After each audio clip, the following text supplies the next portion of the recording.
O Adélio Bispo foi preso lá em flagrante. Foi preso. Né? E naquele dia, 6 de setembro, estava o nome dele como se estivesse visitando um gabinete de deputado na Câmara dos Exatamente. Deputados. E o senhor sabe... A senhora já trabalhou na Câmara dos Deputados. Como é possível que não se identifique quem autorizou a entrada do falso Adélio Bispo como álibi? Mas tem. Tem? Tem. Ele visitou um gabinete. Adélio Bispo, o autor do atentado à faca contra Jair Bolsonaro, em 2018, volta a ser alvo de atenção após a confirmação de que passará por nova avaliação psiquiátrica no Presídio Federal de Campo Grande. O laudo pode indicar desde a manutenção da medida de segurança até uma transferência para um hospital de custódia ou até mesmo, em tese, a possibilidade de liberdade sob acompanhamento ambulatorial. Meus amigos, preparem-se, porque o que eu vou revelar aqui hoje é simplesmente inacreditável.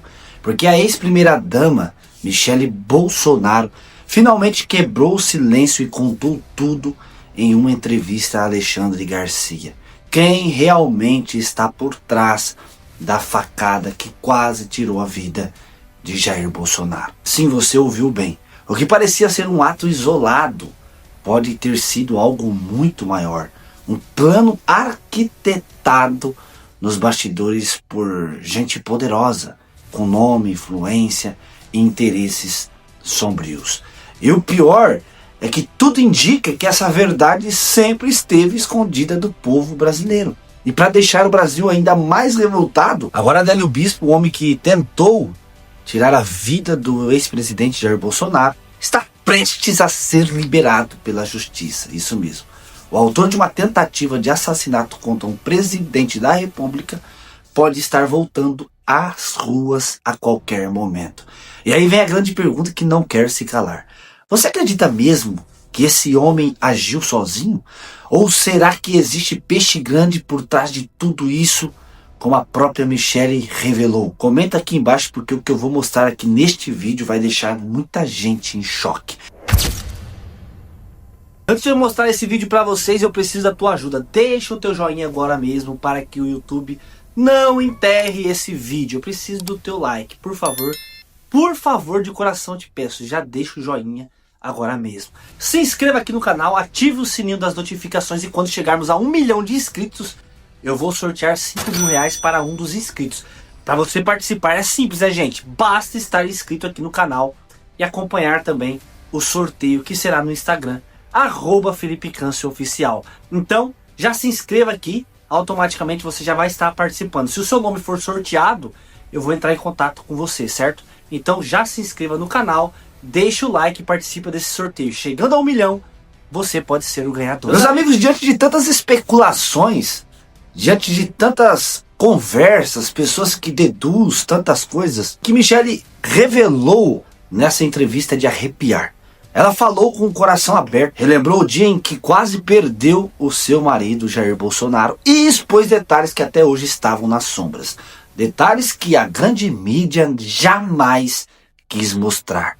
Amados, durante a conversa com Alexandre Garcia, ela soltou uma bomba que pode mudar completamente tudo que a gente sabia sobre aquele atentado.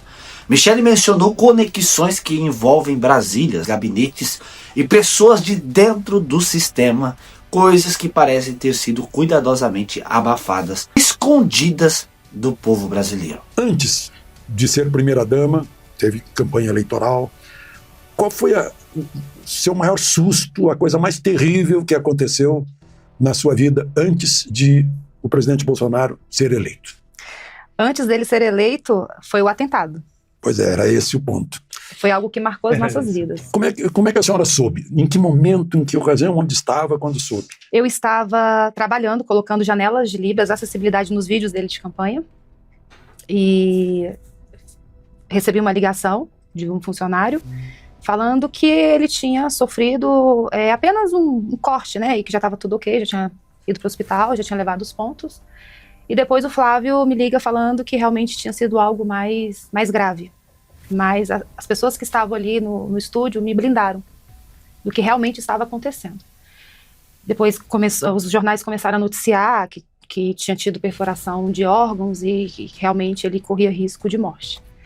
Eu estava no Jardim Botânico, você conhece muito bem o Rio, né? O trânsito ali também bem complicado, véspera de feriado. dia 6 de setembro. 6 de setembro. de As 2018. pessoas já estavam viajando, né? E muitos descem de carro. E eu fui correndo para casa. Eu me lembro que no caminho eu liguei para uma tia. Que Casa lá na Barra. Na Barra da Tijuca. No caminho eu lembro que liguei para uma tia aqui em Brasília, pedindo para ela, para a gente poder tirar uma passagem, para ela poder chegar logo cedo no outro dia, para eu estar com ele. Cheguei em casa, assim, coisa de 10 minutos mesmo, nem pensei. Peguei uma jaqueta, uma blusa, uma calça, coloquei dentro da mochila e fui de carro para Minas Gerais. Quando eu Às vezes de fora tá 200 km do Rio, Só nem que isso. nós pegamos trânsito e nesse intervalo algumas pessoas tentavam ligar, alguns candidatos tentando se solidarizar com a situação. E a gente pegando também o áudio, a gente não conseguia sinal, enfim, a gente às vezes parava para poder falar, porque vários se solidarizaram com a situação. E o seu interior, a sua emoção? E o emoção? meu interior até então, eu não tinha a real noção da gravidade, tá? Porque como eu já fiquei sabendo que estava tudo ok, que ele já tinha levado os pontos, que para mim tinha sido algo superficial. Né? Depois que o Flávio falou que tinha uma gravidade, mas eu não imaginava que eu ia encontrar o meu marido daquela forma. Muita gravidade. Né? Muita gravidade. Então quando eu cheguei na Santa Casa, e aqui eu quero agradecer os médicos, os enfermeiros, todos que estiveram ali conosco, que realmente salvaram a vida do meu marido, eu lembro que eu cheguei e vi assim, aquela multidão de jornalistas na frente, eu falei, poxa, aí as coisas foram ficando mais difíceis, já comecei a ficar trêmula, meu coração começou a bater mais forte. O Magno Malta estava numa antessala e falou, minha amiga, é muito grave, e agora você vai lá falar com ele. Eu abri a cortina e realmente ele estava irreconhecível. Ali foi um baque muito forte, porque ele realmente estava transfigurado. Ele tinha uma cor, perdeu muito sangue, né? Hemorragia interna, acho que quase 2 litros de sangue. E quando aí eles fecharam a cortina para eu ter aquele momento com ele, ele olhou para mim e falou, Mi, com muita dificuldade de conversar, falou, Mi, olha o que fizeram comigo. E a lágrima escorrendo, e eu peguei, passei a mão na cabeça, dei um beijo na testa dele. E ele falou, eu não tinha visto, né, porque ele tava com manta térmica, enfim, não podia mexer. E eu olhei pro teto do hospital e fiz uma oração. Falei para Deus, Senhor, eu sei que não caiu um fio da nossa cabeça e nenhuma folha da árvore sem o seu consentimento. E naquele momento o médico já tinha falado que eles já tinham feito de tudo e que era só Deus, né? Que ele poderia morrer também por pneumonia, infecção, enfim. Ali eles tinham feito aquela cirurgia para ele sobreviver. E eu fiz essa oração e na hora eu falei para Deus, se for para a morte, glória a Deus. Se for para a vida, louvado seja o teu nome. Uau. E foi tão engraçado, Alexandre, que naquele momento, eu acho que eu recebi uma anestesia. Foi algo sobrenatural. Eu tive uma força que eu não esperava, humanamente falando, eu não sei o que aconteceu. Ali eu estava na dependência de Deus, porque às vezes a gente fala, eu não consigo resolver um problema, e aí quando você se coloca nesse lugar de dependência, que é só Deus que pode te tirar dessa situação, você tem que se entregar. E eu me entreguei, falei, Senhor, Ele está nas tuas mãos. E eu tive uma força que eu não sei te explicar, eu fui anestesiada. No outro dia, aí os meus alguns enteados estavam ali, no outro dia eu voltei para o Rio de Janeiro para acertar a minha casa. A minha tia chegou de viagem para cuidar da Laurinha. A Laurinha era criança, a gente não falou para ela. Eu tinha minha filha também pré-adolescente, a Letícia, e ela também estava estudando. Então eu tive que organizar a minha casa para poder voltar e ficar com ele no hospital. Então eu fiquei com uma mochila nas costas por 20 dias dentro do hospital. Nossa. Ao lado dele. Eu vi todo o sofrimento dele, toda a dificuldade, um guerreiro, ele lutando para viver. E em todo tempo eu vi a mão de Deus sobre a vida dele.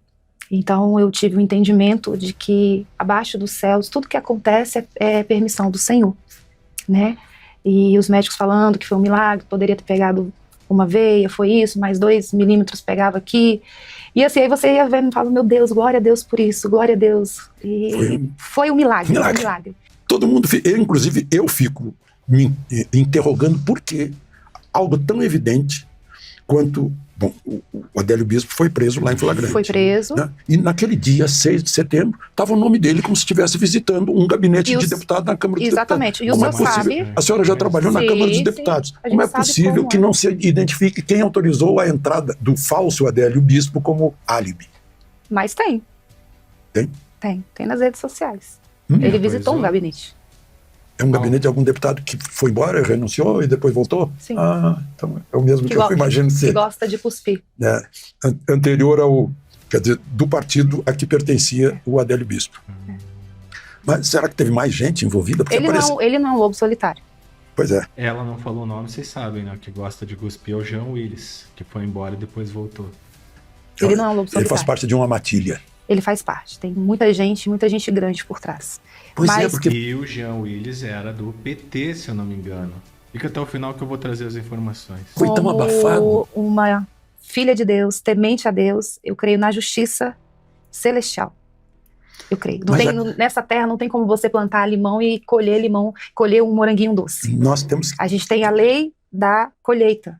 Se é algo que ficou oculto e que precisa vir à luz. Exatamente. Esse caso do Adélio Bispo, que a Michelle Bolsonaro citou aqui, é um exemplo gritante da falência moral e institucional que assola o Brasil, né, senhores? É impressionante isso, cara. É muito difícil a gente acreditar em tudo que foi cuspido pela mídia. Isso aí é um reflexo da impunidade que beneficia criminosos e desafia a justiça. O Adélio, um homem que esfaquejou o Bolsonaro 6 de setembro de 2018, durante a campanha eleitoral, foi um atentado. Não foi só contra um candidato, foi contra a democracia e a vontade do povo brasileiro.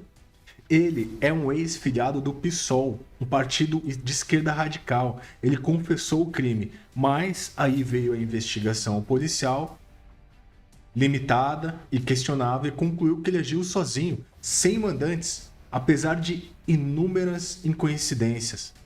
Como alguém desempregado, que frequentava clubes de tiro, que se hospedava em pousadas, teve recursos para planejar um ataque. E mais, de onde vieram os 4 advogados renomados que surgiram em menos de 24 horas para defender ele? Liderados por Zanoni Manuel de Oliveira Júnior, ligado a figuras influentes da OAB. Tem indícios de que emissoras de TV e grupos poderosos financiaram essa defesa, mas o STF e o TRF1 barraram a análise dos celulares e dos documentos dos advogados, alegando sigilo profissional numa clara proteção a possíveis mandantes. A Justiça Federal, em maio de 2019, declarou o Adélio inimputável por transtorno delirante persistente e absolveu ele de pena convencional e condenou ele a uma internação indefinida em um presídio psiquiátrico. É uma decisão que Bolsonaro, por razões inexplicáveis, não recorreu. Isso é um escárnio. Um criminoso, confesso, que quase matou um presidente eleito, recebe tratamento brando enquanto o povo clama por respostas. A gente precisa reagir a esse caso, a gente precisa investigar os advogados. Quebra de sigilo telefônico, quebra de sigilo bancário, os financiadores, os registros do Adélio na Câmara dos Deputados no dia do crime, como apontou a Polícia Legislativa. Porque chega de ficar acobertando. O Brasil merece saber quem mandou matar o Bolsonaro. E esse é o grito de um povo traído por um judiciário que se curva aos poderosos e que ignora a gravidade de um atentado que mudou a nossa história. E agora vem a parte mais inacreditável, porque o canal mundial Telenotícias acaba de divulgar uma notícia que deixou o Brasil inteiro em choque. Adélio Bispo está próximo de ser solto. Sim, o homem que protagonizou um dos momentos mais sombrios da política brasileira pode voltar às ruas a qualquer instante. E aí vem a grande questão. Será que alguém vai tentar queimar o arquivo? Porque se ele realmente for colocado em liberdade, ele carrega segredos que podem derrubar muita gente.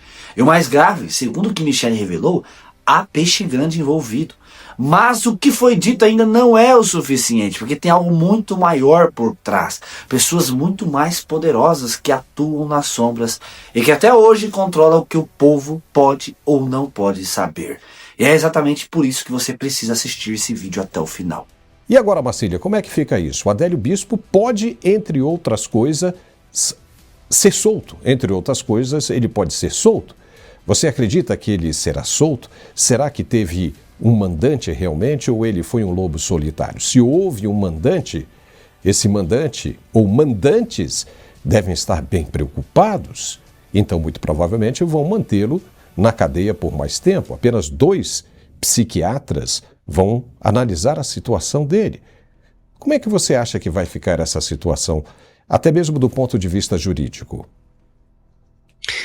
Olha, Paulo, é muito difícil achar que ele foi realmente um lobo solitário, né? E se ele foi o único do Brasil. O mundo no Brasil, enfim, é tudo uma organização criminosa. Tudo o que passa pelo STF e tudo o que é feito pela direita, sobretudo, é visto como uma organização criminosa, uma milícia, todo mundo sempre junto, mas o Adélio não. O Adélio é o único lobo solitário do país. Eu até ontem estava brincando, né, que essa novela agora do Odete Roitman, quem matou Odete Roitman, para o Moraes isso talvez não faça sentido, porque a novela inteira talvez seja uma organização criminosa, todos planejaram ali, de alguma forma intencionaram matá-la, então talvez ele entenda que a novela inteira deve ser presa e deva ser tratada como uma organização criminosa. Quer dizer, todo mundo está em conjunto no país, menos o Adélio Bispo. É óbvio que esse caso, no meu entender, foi mal investigado, é óbvio que esse caso faltou uma investigação mais apurada, faltou se tentar entender, por exemplo, por que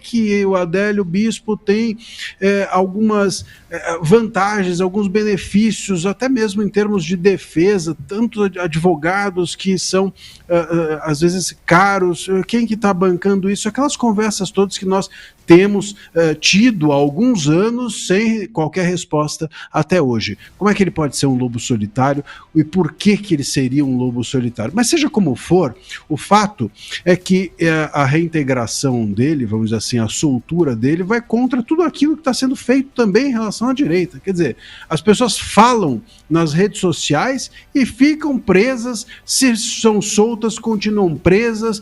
Quando vão para o seu domicílio tem policial na porta, como a gente tem visto com o Bolsonaro. Que o Bolsonaro fez live, o Bolsonaro ele se manifestou em redes sociais e tem policial no quintal dele. Não pode botar o pé para fora. Agora o Adélio não, pode ser o Adélio que tentou matá-lo, aí sim ele pode ser tranquilamente reintegrado. Eu temo, até pela soltura dele, porque se ele não é um lobo solitário, é muito provável que alguém queira que ele não siga, vamos dizer, neste planeta, queima de arquivo. É muito possível e isso pode ser muito ruim, porque a manutenção dele preso é pelo menos uma segurança de que um dia se investigue isso direito.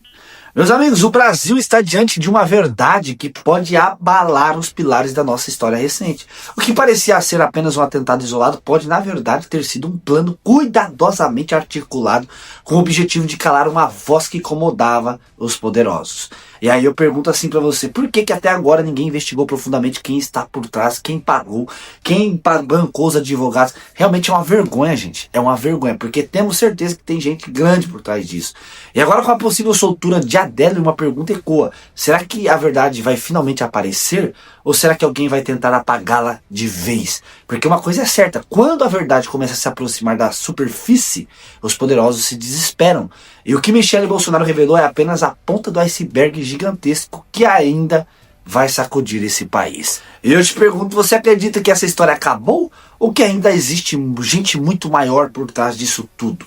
Comenta aqui embaixo, porque o que está por vir pode ser o maior escândalo da nossa história. Deus abençoe você que assistiu esse vídeo, compartilhe esse vídeo com o máximo de pessoas, porque quanto mais nós falar desse assunto, gente, mais rápido nós chegamos ao verdadeiro mandante. E quando a gente se cala, quando a gente deixa um assunto ser enterrado, aí de vez fica as pontas sem serem ligadas e o verdadeiro mandante jamais vai ser revelado. Deus abençoe, compartilha, deixa o like, fique com Deus. Inscreva-se aqui e até o próximo vídeo. Fui!